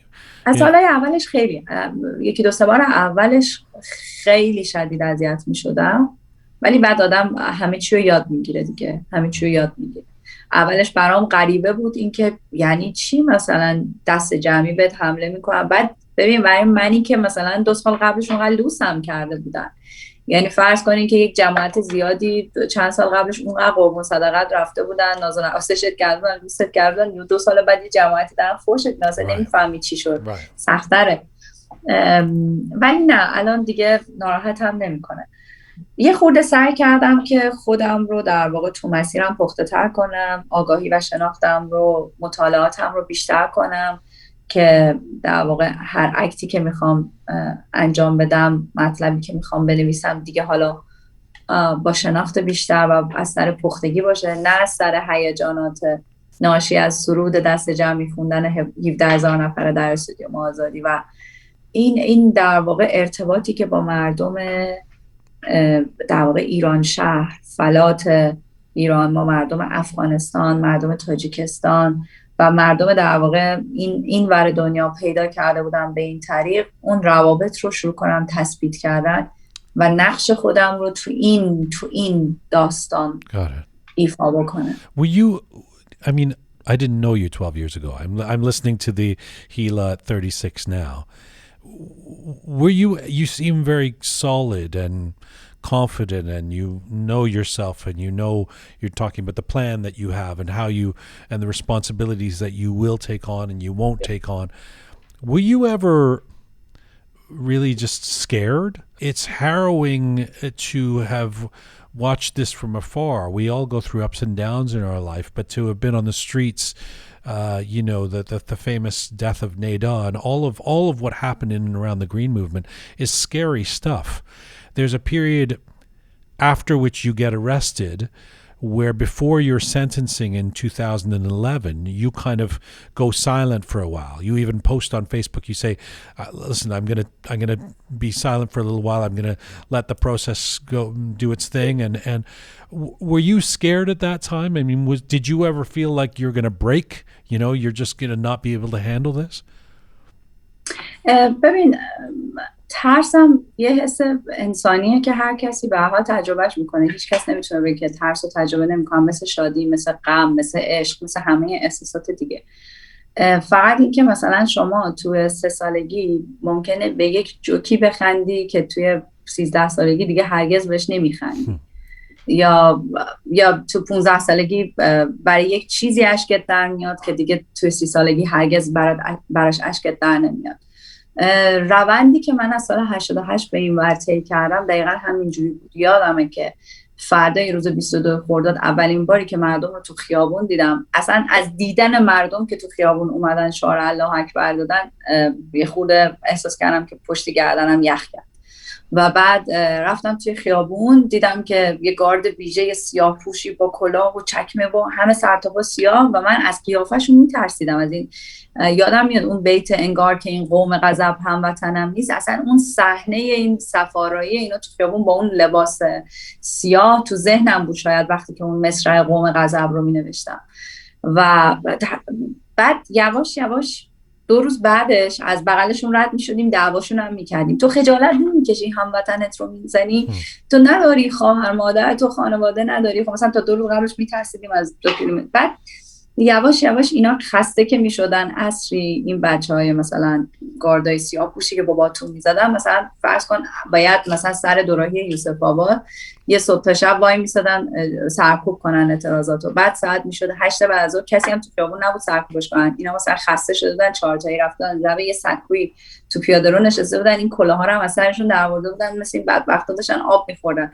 بعد میرفتی از بغلشون رد میشدی میدی 3-4 تا بچه 18 19 ساله از مثلا شهرستانای دوره سربازیشون اومدن، اصلا تمام ابهتشون تو یک لحظه برات میریخت و دلت براشون میسوخت که اصلا چرا اینا رو آوردن که مثلا باتون دادن دستشون که بزنشون. بعد هر کی هم بغلشون رد میشد شروع میکرد دعواشون کردن که تو محمدن تو میزنی، تو خجالت نمیکشی؟ اونا هم سرشون رو میدادن پایین و موضوع عوض میشد. و 1 هفته بعد 2 هفته بعد یادمه یک زمانی گذشت من یک روزی سر چهارراه عباس آباد 3-4 تا ماشین شبیه تانک از این ماشینای جنگی رو پارک کردن تو خیابون. هیچ وقت هم روشنش نکردن، اتفاقی نیفتاد، ولی با پارک کردنش تو خیابون در واقع یک صحنه ترسناکی می‌خواستن ایجاد کنن و من از دیدن ماشینا مثلا ترسیدم. واو این ماشینا چرا اومد تو خیابون؟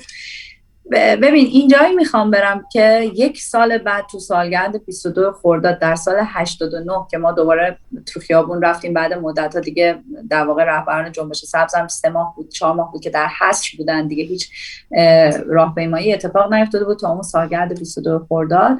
این خیابون ولیعصر بود و من رفتم و دیگه نه اون لباس‌های سیاه گارد و نیرو انتظامی هیچ کدوم از اونا نبودن و فقط یک مانوری با لباس ارتشی با یک رنگ دیگه، موتورای یک سایز دیگه، سربازایی که رو موتورا نشستن با یک پهنای بدن دیگه. چرا؟ یه دلیلش اینه که واقعا چشم آدم عادت میکنه و تصاویر قبلی که میبینی ابهتشون از بین میره. اتفاقی که واسه من تو این 8 سال افتاد همینجوری روندش طی شد. اول از همه توی همون هفته اول به طرز عجیبی ترسم نسبت به همه چی ریخت و دیگه فکر میکردم که خب مثلا حالا برم تو خیابون ممکنه کشته بشم ولی ما باید بریم تو خیابون. یا مثلا بعد از اینکه شعرم رفت منتشر شد یه اتفاق جالبم بود، من نمیتونستم تشخیص بدم که اگر الان مثلا ظرف 1 شب تا صبح من بالای مثلا 13,000 تا پیام تو فیسبوک دریافت کردم بابت این شعر و این همه جا رفته و مثلا الان ظرف 48 ساعت به زبان انگلیسی ترجمه شده، الزاما مردم داخل ایران هم نشنیدنش چون که خب همه اینترنت ها سرعت ها بد و فیلتر و اینا. تو خیابونم دیگه شالمو پاییز بود دیگه، شالمو میکشیدم جلو بینیم فکر می‌کردم تو خیابون راه برم همه میشناسن همه میزنن مثلا اونایی که اونورین. بعد 1 سال بعد فهمیدم مثلا مردم داخل ایران خیلیشون هم نشدن، بیشتر بیرون ایران خیلی شنیده شده.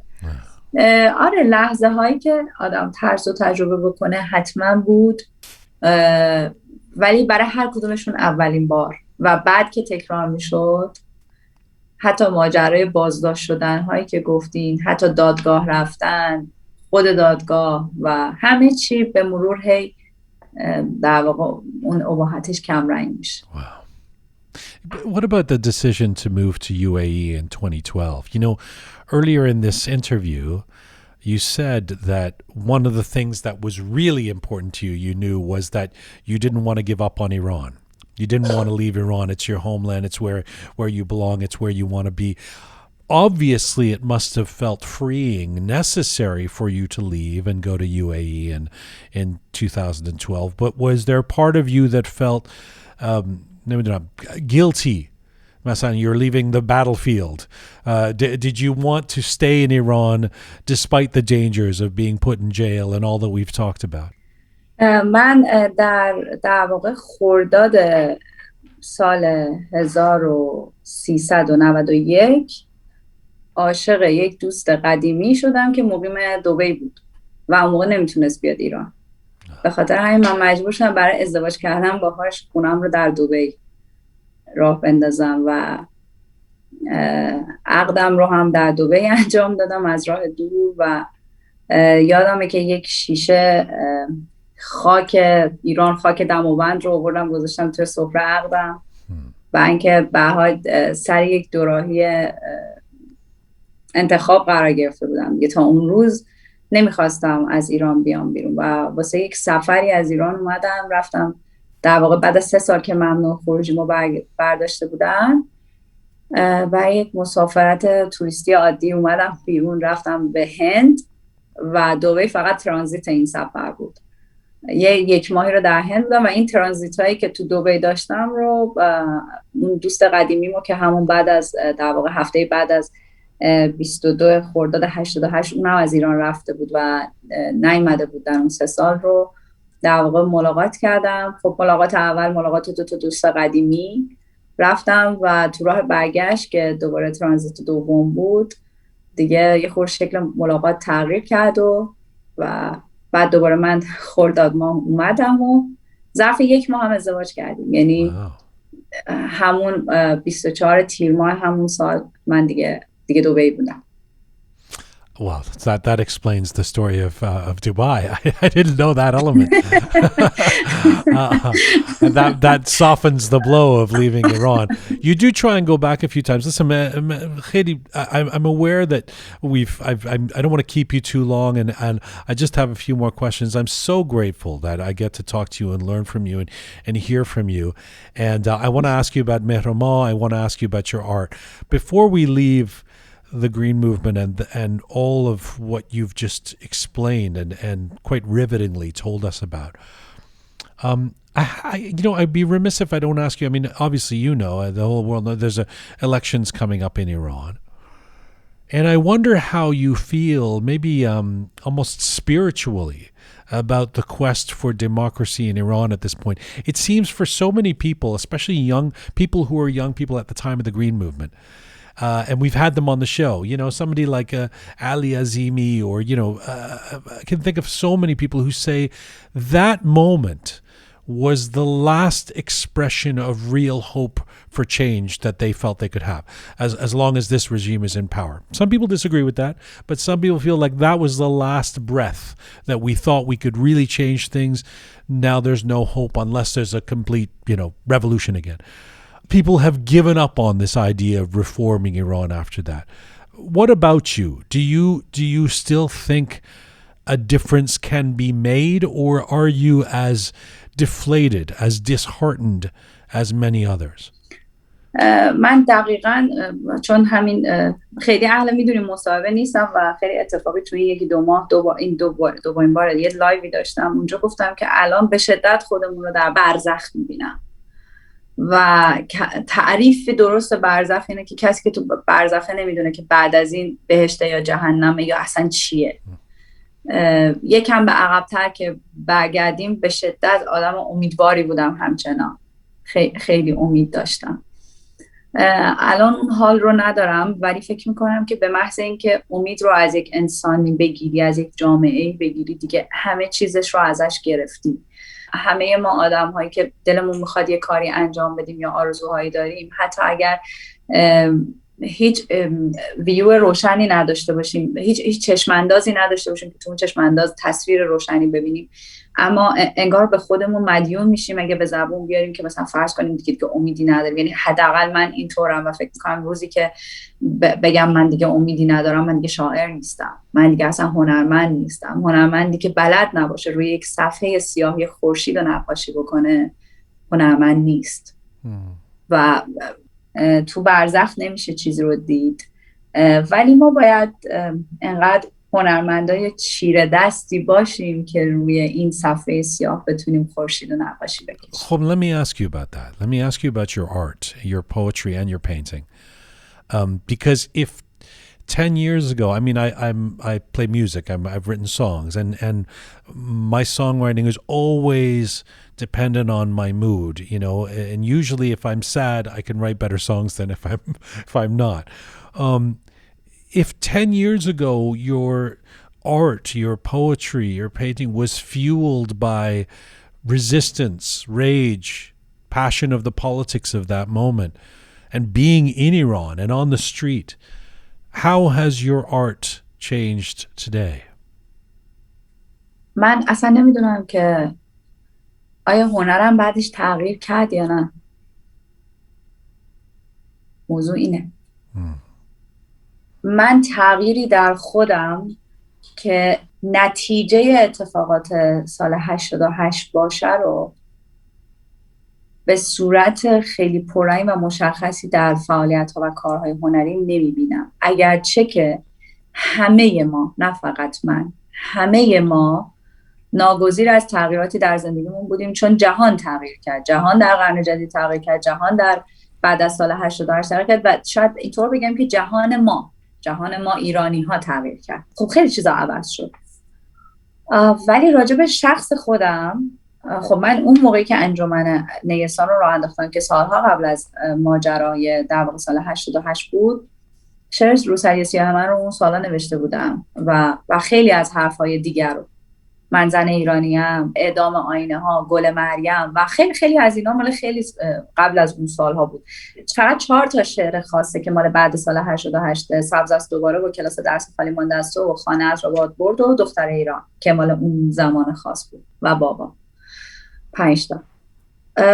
در این صورت من دارم سیر تحولی هیلا رو در زندگیش میگذرونم که تو این در واقع سیر تحولی یکی از اتفاقاتی که تو زندگی هیلا میفته بله سال 88 هست، اما سال 88 میتونست از هیلا یک چریک در بیاره که من نخواستم. یعنی میشد که بشم توی اون بحبوحه اون ماجرا و داشتم استعدادش و پتانسیلش رو داشتم و فکر کنم هنوزم دارم، چون وقتی که تو اون قالب در میام آدم پرروییم، تا تشم میرم و دارم توانشو. ولی فکر کردم که به درد کی میخوره اگر که من مثلا چریک باشم، که مثلا ته این ماجرا مثلا من فرض کن که اصلا سال 90 اصلا مثلا اعدام میشد، یا نه مثلا الان تو زندان شما داشتین گزارش اعتصاب‌های قضایی منو میدادید، به چه درد کی میخورد؟ نه اینکه بخوام ارزش کار چریکا یا مبارزان سیاسی زیر سوال ببرم ها، نه، هر کسی رو بهر کاری در جهان آورده‌اند. خب من یه توانایی‌های هنری دارم، من هنرمندم و فکر کردم که برای چیز دیگه ای انتخاب کردم که به دنیا بیام و خودم رو از اون بحبوحه و از اون زمان در واقع بیرون کشیدم و برگشتم به خودم که داشتم قبل از اون سال 88 این سیر تحولی رو با خودم طی می‌کردم. How has becoming a mother changed you?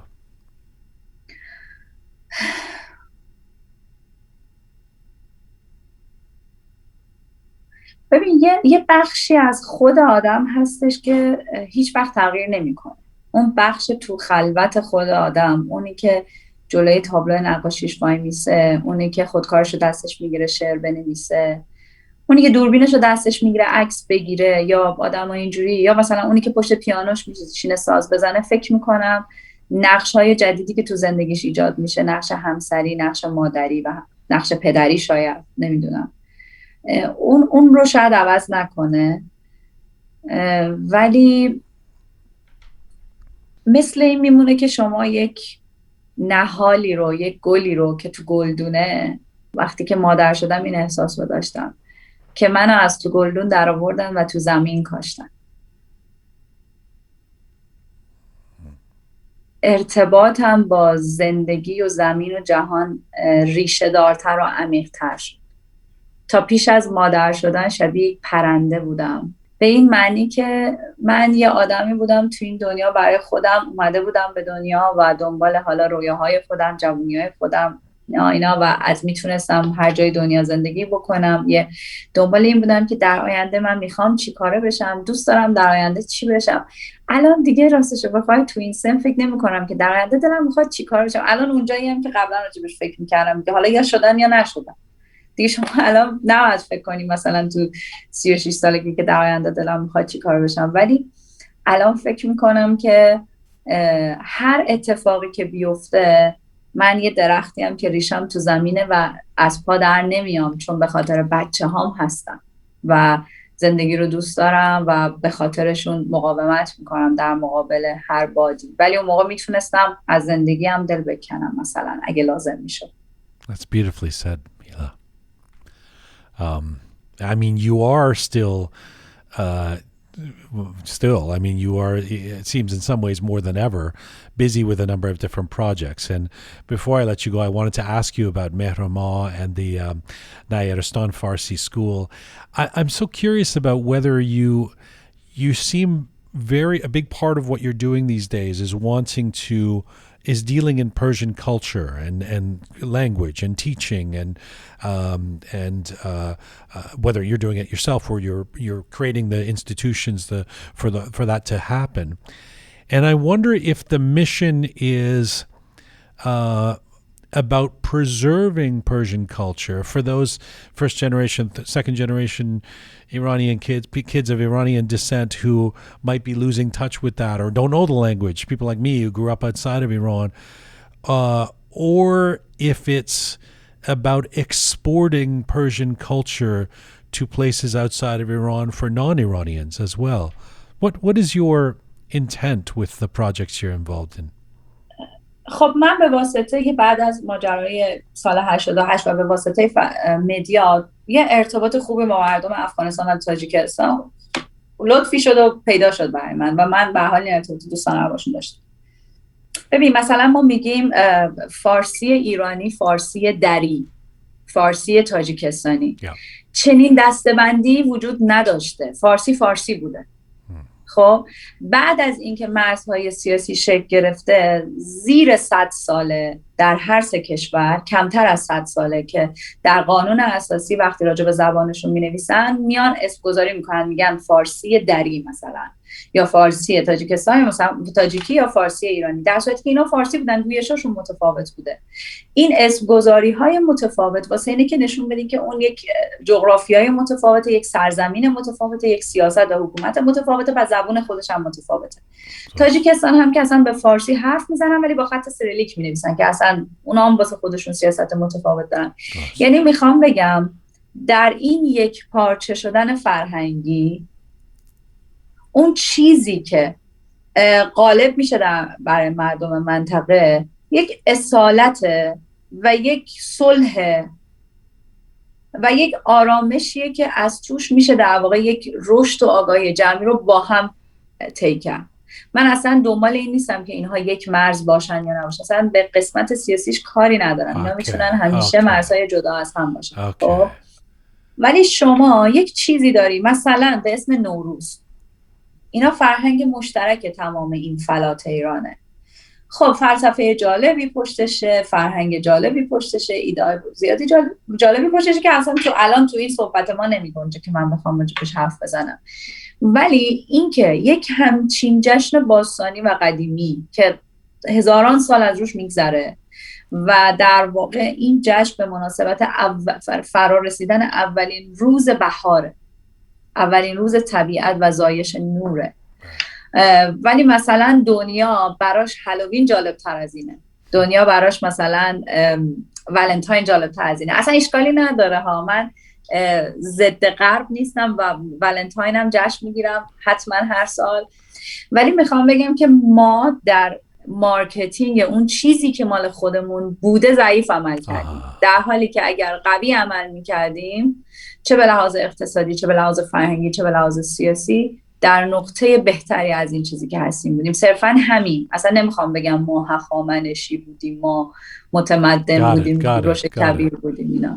Hila John, I can't thank you enough. It's been a long. I know it's like Desfa Shabe Dubai Unja, and you've taken so much time, and I really appreciate it.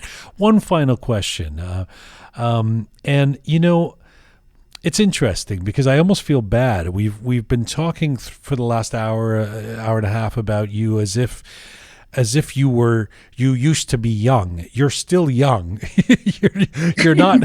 you're not a senior citizen, but you are in your 30s. You are you're a mother. You're in a different place in your life, and you were the face of the young poet trailblazer 15 years ago, 12 years ago, etc.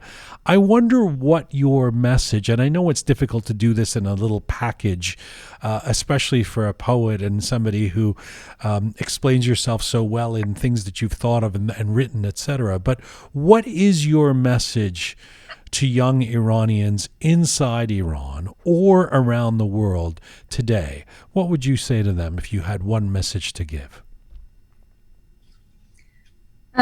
من وقتی که قبل از اینکه بچه اولم به دنیا بیاد با همسرم ایمان صحبت کردم و بهش گفتم که وقتی که بچه‌هامون به دنیا اومدن توی ایران، توی اونجایی که حالا شهرمونه یا به خودمونه، همسن خودش یه درخت بکاریم و اسم بچه رو اون درخت هم بذاریم و بعدش دیگه اون میتونه همه جای دنیا، بهترین جاهای دنیا، توسعه یافته ترین شهرهای دنیا، بهترین مدرسه های دنیا، هر جا بخواد زندگی کنه و بدونه که اونجا یک ریشه‌ای و یک درختی توی اون زمین داره.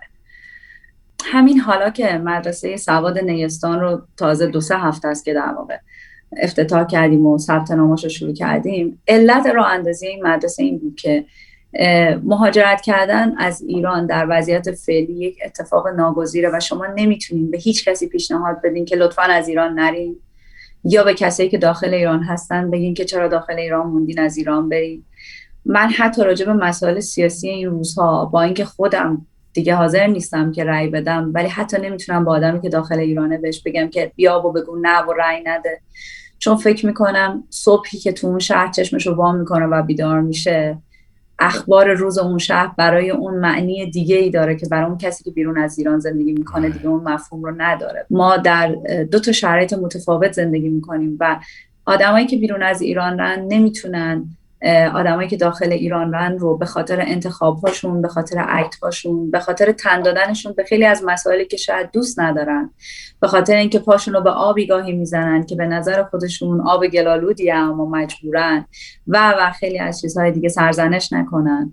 و اونایی هم که داخل ایرانن، اون کسایی که رفتن و فکر میکنن که به هر حال حق این رو دارن که در چند سالی که میتونن در آغوش زمین زندگی کنن، در واقع در جای آبادتر و مناسبتر و آزادتری زندگی کنن رو سرزنش نکنن. اما حالا که اینقدر مهاجرت زیاده، حالا که بچه من باید در مدارس اینترنشنال درس بخونه و خط لاتین رو یاد بگیره یا مثلا به خطهای دیگه‌ای، حالا هر خط دیگه‌ای، ولی تو خونه میتونه با پدر و مادرش فارسی صحبت بکنه، شاید وجود مدرسه سواد نیستان یا حالا هر مدرسه سواد دیگه‌ای که خانواده‌ها خودشون انتخاب میکنن به اون بچه‌ها فرصت اینو میده که با آموزش الفبای فارسی همزمان و هم اندازه اون سواد حالا اینترنشنال که تو هر کشوری که هستن دارن، نسبتشون رو با اون درخت، با اون ریشه‌ای که تو سرزمینشون دارن حفظ بکنن.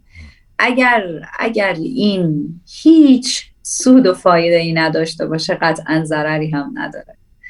چون نمیخوام شعار بدم و نمیخوام در وصف حسن یک پارچه نگه داشتن این مسئله حرف بزنم، میخوام بگم که حداقلش اینه که هیچ ضرری نداره که بچه‌ها بتونن دست نوشته های مثلا پدر بزرگ مادر بزرگشون رو بخونن یا کتاب های مهم در واقع فارسی رو بتونن از کتاب رو واکنن بخونن، یا وقتی مسافرتی دارن به سرزمینشون تابلوهای روی اتوبان ها رو بتونن، بیلبوردها رو بتونن بخونن. این حداقل اتفاقیه که میتونه بیفته و تنها پیامم همونه که هر جای دنیا میتونیم باشیم و درختمون رو توی ایران ریشه دار بکنیم.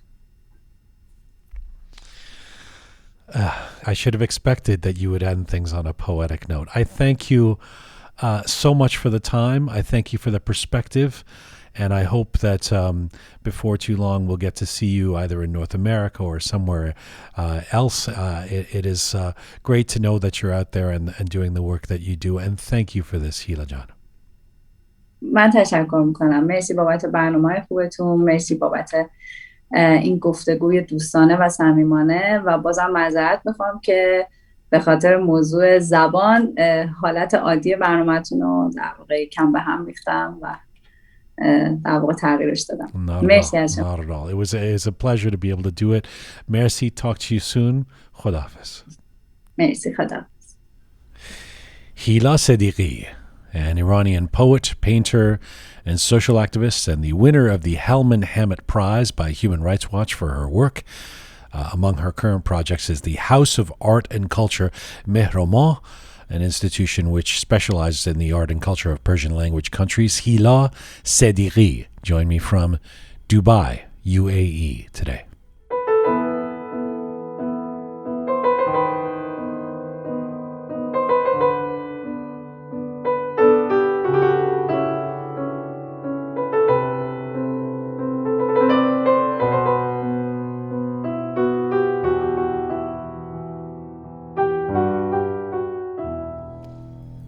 Okay, this is Roqe coming to you on roqemedia.com. I'm Jian. The microphones are back on. Captain Reza Groovy Shaya and the fabulous Kyan. Well, that was invigorating. That description that Hila was just giving of the period leading up to the election in 2009 and the stadium and the emotions and the brief period of optimism or possibility. It was just so powerful listening to her recount that. Yeah, I mean, you guys weren't there, none of you, I think.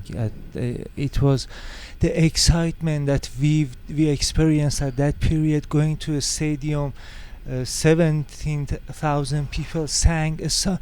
It was really, still now I feel excited and hopeless at the same time. Mm-hmm. Were you there, Shaya? Were you at the stadium? Yes, you were there too, right? Yeah. That song where she was talking about that song always gets me, regardless of when I listen to it. Have you heard that song, Jian? Mohammad Naboudi? It's yes, yeah. Yes, I have. Yes, it's a very crazy song. But one thing that my takeaway, it's a crazy song. No, it's not a crazy no, song. I don't remember it being a crazy song. No, yeah, it's a crazy song. It's actually quite sorry, Captain Reza. What? It's a nostalgic song. Yes, yeah. It evokes crazy emotions within you.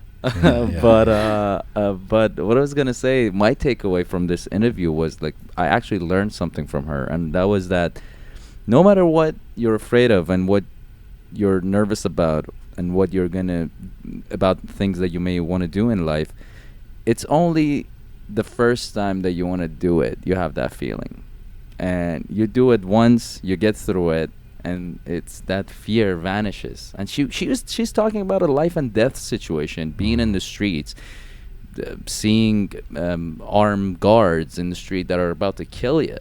And the second time she saw them, she's like, that fear was gone. I talking back to them. Do you know the song "Yesterday" by the Beatles? Yeah. Beautiful. Crazy song. Crazy people listen to that. That is the last word I would use. So crazy. Crazy song. It's a crazy song. Yo, you were in the streets. Goddamn crazy song. Yesterday, crazy.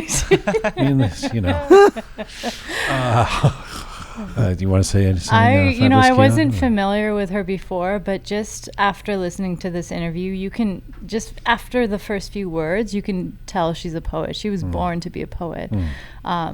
That's your way of saying you understood nothing. I say that because I couldn't understand anything. But no, really, I wish my level of Persian language was to that level that I could understand. It's clear she has a gift of speech. That's not there's no question when you listen to her, and the kind of things that I just found her very authentic. I mean, she just seemed very, very real and honest. It seems like a strange thing to say, of course. We know our guests coming on her, but it was really nice to hear somebody who is self-aware and really kind of. I thought she presented her life so far in a very authentic way, and even who she is today. You know, there were no airs of like being bigger than she thinks she is, or smaller than, or you know, in terms of her stardom. It was very, it's gratifying to do that interview. Thank you, Hila, for coming on, and we'll look forward to what you're doing next. It's Thursday. You know what that means. Here's a turn in the events here from from that sophisticated interview to back to the circus here. Gee, thanks. It's not you. It's us. It's my pants. That's right. She's a dear friend, a diaspora blend, a gym workout cat, and a bicultural brat. Lovable, smart, funny, and on a journey to discover what we actually discovered. Here we go, Batshaha. It's All Persian to Us with Kyan Nademi.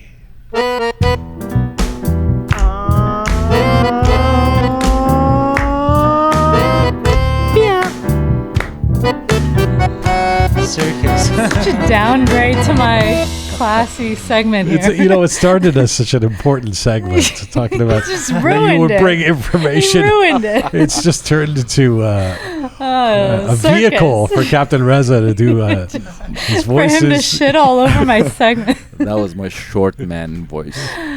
Right. Okay. Move forward. It's All Persian to Us, Kyan. What do you have for us today? All right, so every country has their claim to fame, or that one thing they're known for. For many countries, their thing is a sport that they invented. The British invented football, or soccer, some know it as. Canadians invented basketball, as well as American football, if you can believe it. Americans, on the other hand, invented baseball, and the French invented tennis.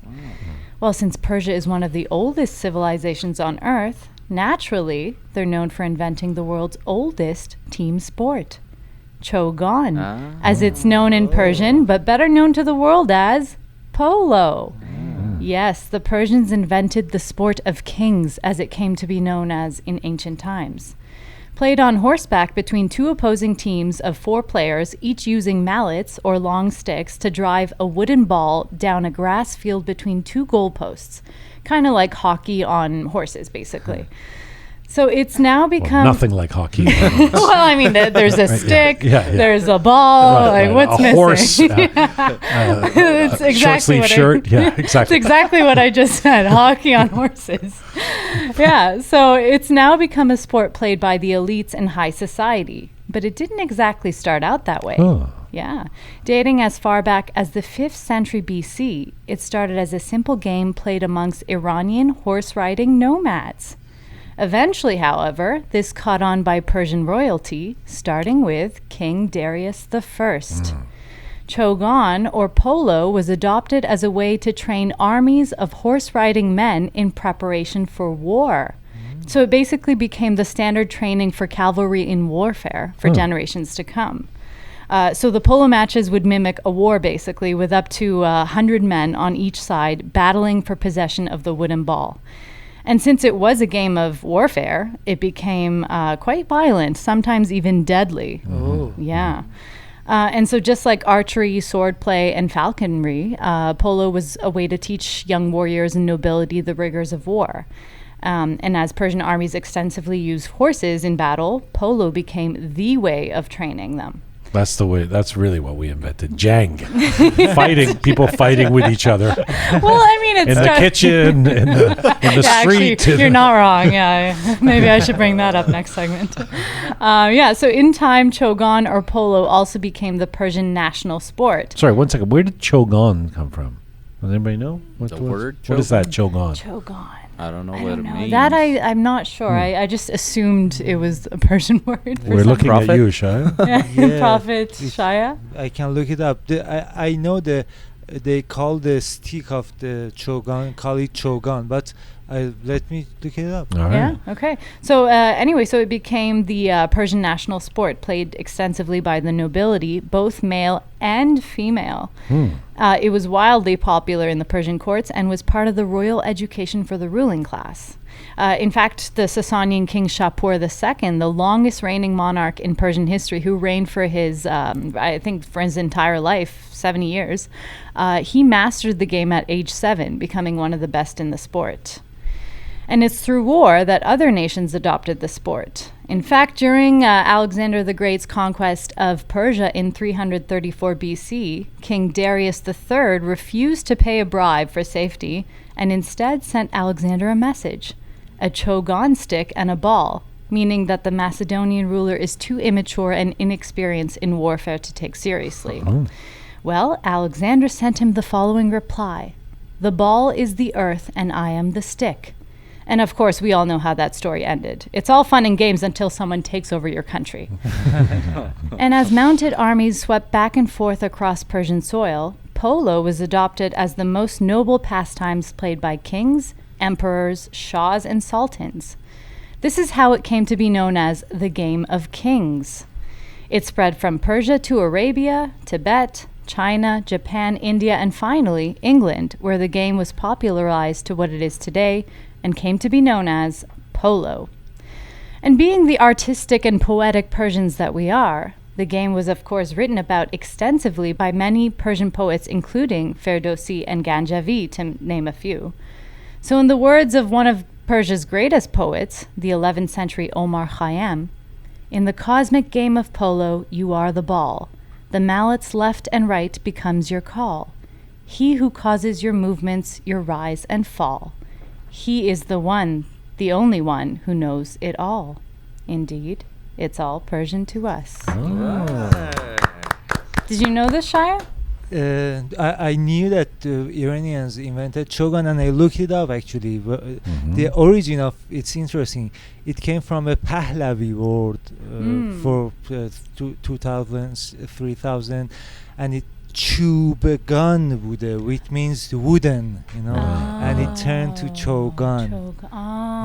Thank you. Shai, do you want to take over my segment? I just look it up. You know what's interesting is you grow up thinking of polo as an elite sport, obviously, played by Prince Charles or whatever, right? Yeah. And an elite sport of the first world. Right. Like I would think of it as, I mean, like for lack of a better term, white people playing, who have a lot of money, playing in a posh setting, who can afford horses and fancy outfits and training and time, exactly. all the things that most people don't have to play polo, and yet it's actually not from the West. It's not from the first world necessarily. It's not from white people. Exactly. It's an interesting story, and I mean it's like cricket, I suppose, or something.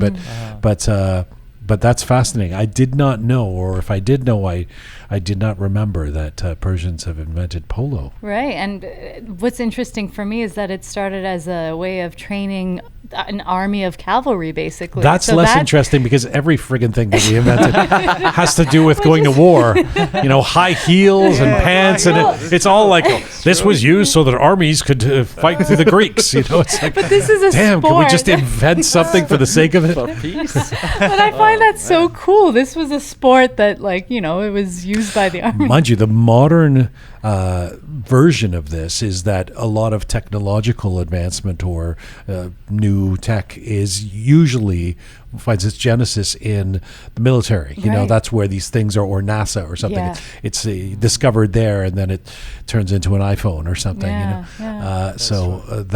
Our version is from Hezar Sal Pish. It stops there. What a coincidence! I'm wearing a polo shirt with the represent, yo. That's yeah, right. Yeah. Represent, yo. I'm not sure the polo company has anything to do with our Persian heritage, but we can look that up as well. Well, thank you, Kyan. That is most interesting. You can see some of the other episodes, not all of them yet, but we're going to get them up, of It's All Persian to Us in written form as well on our website, rookmedia.com. Check it out there. We'll see you on Monday. The fabulous Kyan, Captain Reza, Groovy Shaya. Thank you all. It's full time for Rook for today. Monday on the program, Nikki Nojumi, the legendary Iranian-American artist and political expressionist. joins me for a feature interview. Very much look forward to that. In the meantime, thanks to the amazing team who put this show together. Producer Susan, Ponta the artist, Thoughtful Nagin, the fabulous Kyan, Savvy Roham, Ahoy Merdad, sponsorship Sean, Captain Reza and Groovy Shaya. Thank you to all of you out there supporting us and sharing our content. Please subscribe on any of our platforms if you've not done so already, and you can become a patron of Roqe and really help us out by pressing the Support Us button at our website. Find me on Instagram at Jian Ghomeshi, and as ever, as you head into the weekend, Mizun Bashi.